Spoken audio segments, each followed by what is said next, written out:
Сәлем достар, бүгін өте дәмді добавка сұрайтын борщ жасаймыз. Осы рецепт бойынша жасалған борщты жолдасым қатты ұнатады. Ендеше сіздермен де бөлісейін. Алдымен қолдау білдіріп, каналыма тіркеліп кетіңіздер. Лайк басып, видеоны соңына дейін мұқият қараңыздар. Ал бастаймыз. Қазанға су құйып отқа қоямыз. Жарты килограмм ет салып, қайнап шыққаннан кейін көбігін аламыз. Бір пиалаға толмай қызыл фасоль жуып, оны да қосып, жай отта 2 сағат қайнатамыз. Тұз қосамыз. Ет пен фасоль піскенше қалған көкөністерді дайындап аламыз. 40 қабат турап аламыз. Көп қажет емес, менде осының жартысы артылып қалды. Бір дана пияз тураймыз.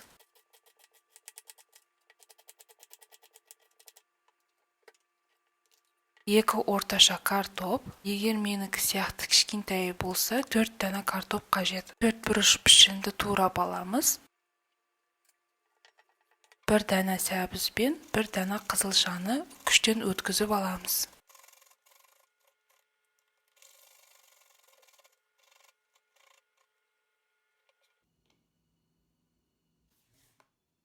Қызып тұрған табаға сұйық май құйып, пиязды қуырып аламыз.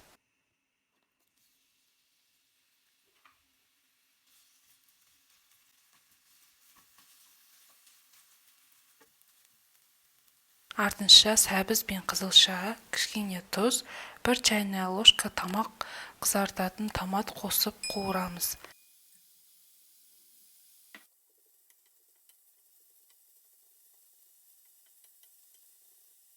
Кейін үстіне ет қайнап тұрған сорпадан кішкене құйып, үстін жауып 10 минуттай бұқтырамыз.